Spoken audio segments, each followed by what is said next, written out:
America में नागरिकता हासिल करने का सबसे आसान तरीका होता है शादी। कई ऐसे लोग हैं जो अमेरिका के रहने वाले ही किसी से शादी कर लेते हैं और फिर वहां की नागरिकता हासिल कर लेते हैं। कई तो ऐसे भी लोग होते हैं जो केवल नागरिकता हासिल करने के लिए ही अमेरिका के किसी निवासी से सबसे पहले शादी करते हैं और फिर इसके लिए वो पेमेंट भी करते हैं और बाद में तलाक भी ले लेते हैं। तो ऐसे लोगों को ट्रंप प्रशासन की तरफ से पहले ही चेतावनी जारी कर दी गई है कि ऐसा धोखाधड़ी करने पर 5 साल की जेल हो सकती है और करोड़ों का जुर्माना भी लग सकता है।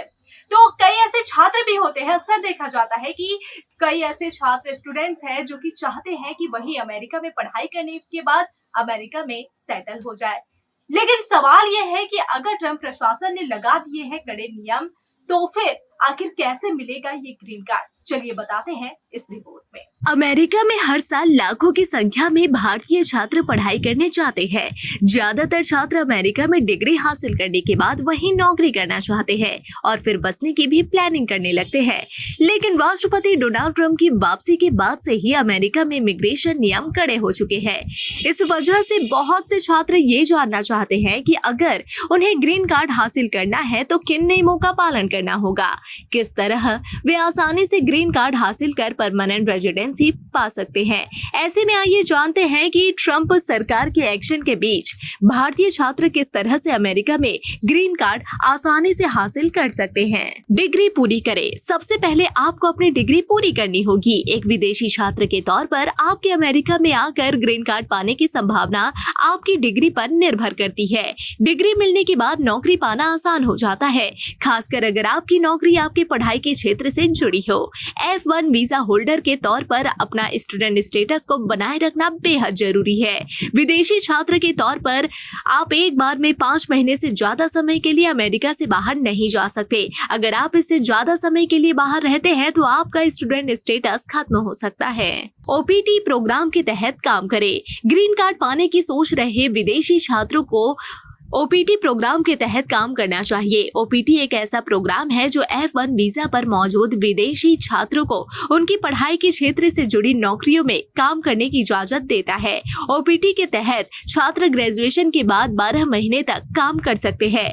STEM यानी साइंस, टेक्नोलॉजी, इंजीनियरिंग और मैथ ग्रेजुएट 24 महीने के लिए एक्सटेंशन भी पा सकते हैं।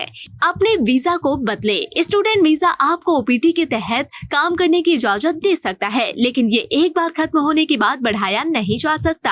अमेरिका में काम करने और रहने के अपने अधिकार को बनाए रखने के लिए आपको एक और वीजा हासिल करना होगा। इस काम में आपकी मदद H1B वीजा करेगा। ये एक ऐसा वर्क वीजा है जो उन खास कामों के लिए है जिन्हें करने के लिए बैचलर डिग्री या उससे ज्यादा की पढ़ाई के जरिए सीखा या ज्ञान जरूरी है। अमेरिका में पढ़ने वाले छात्रों के लिए H1 वीजा कोटा होता है, जिसके तहत हर साल 20,000 वीजा जारी होते हैं। इस वीजा की अवधि 3 साल होती है, जिसे आगे 3 साल के लिए एक्सटेंड किया जा सकता है। ग्रीन कार्ड आवेदन करें। H1B वीजा पर 6 साल तक अमेरिका में रहने के बाद आप ग्रीन कार्ड के लिए अप्लाई कर सकते हैं। एक बार जब H1B के साथ 6 साल की मैक्सिमम अवधि खत्म हो जाती है तो आपके कंपनी को आपकी ओर से H1B वीजा पिटीशन के जरिए ग्रीन कार्ड के लिए अप्लाई करना होगा। आप एक नई कंपनी भी ढूंढ सकते हैं जो आपके एप्लीकेशन के लिए आपके ग्रीन कार्ड को स्पॉन्सर करने के लिए तैयार हो।